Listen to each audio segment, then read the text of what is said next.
Hi everyone, it's me, Cheetah Sweater. I haven't done one of these kinds of videos in a while because I've been lazy and busy with school, but I found an EP recently that made me not lazy or busy with school, and I wrote a review about it in about 45 minutes, and now I'm here recording it for you guys to consume. So yay, I hit my keyboard, yay! Anyway, this review is of the Afraid to Die EP from Cosmic Collective, released April 2nd, 2021. Cosmic Collective is an indie funk and jazz group from Nashville, consisting of keyboardist slash vocalist Nikki Elias and bassist slash drum programmer Tyler Enslow. I don't know a whole lot about this band, full disclosure, I found them through an Instagram ad, but from what I could tell, like looking at their YouTube and Spotify briefly, they've been around for about 2 years, but that could be wrong, I'm not sure. This EP is pretty diverse. They explore quite a few different styles compositionally, but it all kind of has this same air of like funk. Mostly thanks to the bouncy bass lines provided by Tyler Enslow being the most consistently moving part of the instrumentation of all the songs. And Tyler's bass lines are definitely a very strong point of the EP because they never really sit still, and it adds a lot of character to the music and gives even the slower paced songs like Now's the Time a kind of feeling of excitement.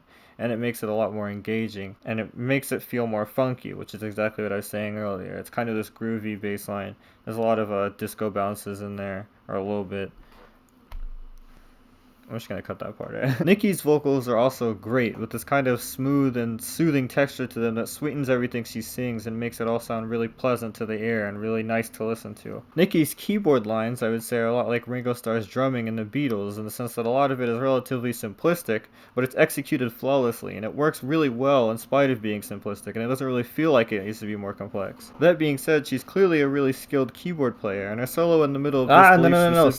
Stop. This is editing Cheetah Sweater here to tell you I watched the video for Disbelief, and it's actually not. I said that there was a synth solo in the middle because I thought it was a synth solo. It's not. It's actually really high bass, or really high notes on the bass from Tyler, which was crazy because I thought it was a synth, but it's actually just the bass. That doesn't negate the point that I'm making here, though. But it should be noted that I take that back. That wasn't a synth solo, I'm just stupid. One thing that disappointed me a little bit is quite a few of the songs on this album are really short. You know, they kind of feel like sketches. Like, they had a song idea, but they weren't exactly sure how to flesh it out, so they just kind of kept it really short. Case in point should be How It Could Be. The jazzy instrumental on the first full-length song on the EP grabbed my attention, and it kept me really engaged, and it was really exciting to listen to. But it cuts off so quickly, only a minute and 30 seconds into the song. This is disappointing because some ideas, namely Should Be How It Could Be, have a lot of potential.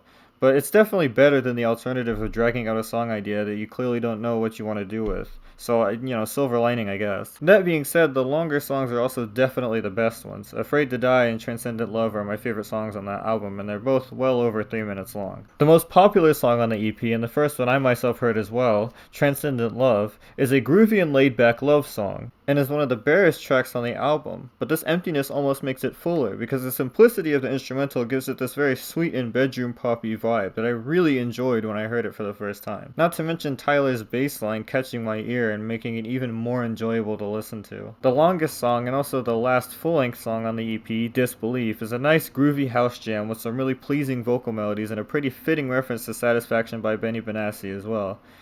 The song is not super notable compared to some of the previous songs, but it's a really fun song nonetheless. Hot Chicken is not the best ending though. I honestly would have preferred Disbelief being the last song or the outro to the album because it feels like a really upbeat and joyful ending to the EP. But it's nonetheless a fitting ending, definitely. I don't really know what that means, but it just seems to make sense. Overall, the EP is very solid, and as exciting as it is on its own, it's even more exciting to imagine what's coming next, because this project shows a lot of potential for some really mind-blowing stuff coming from Cosmic Collective. These two are undoubtedly very creative minds, and I'm really interested to see where they go from here. That being said, it hasn't even been a month since the EP dropped, and they've already released 2 more songs as of the time I'm recording this, so I guess I don't have to imagine what's coming next after all. In fact, in their newer songs you can see that they've gotten a drummer now, so not only is this a 3-piece now, but they actually have live drums, and I really like to see how this enhances their songwriting going forward. So yeah, you should definitely check out this EP. It's super underrated, and I think it's fantastic. And if you listen to the EP and you'd like to see kind of a window into how the songs were performed, I would suggest watching their music videos, because it definitely does shed a light onto how exactly they perform this. It's really interesting to see little things, like how Tyler switches from, which song was it where he does the...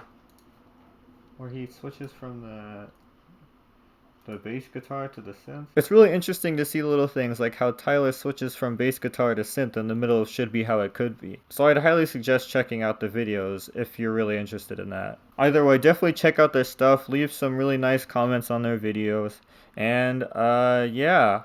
I give this EP 8 Space Frogs out of 10. Thank you for watching, and I'll see you in maybe the next music review, or whatever I do next. Maybe a Cosmic Collective interview? Who knows? I don't know. We'll see. Hi, this is Bandai Tarao.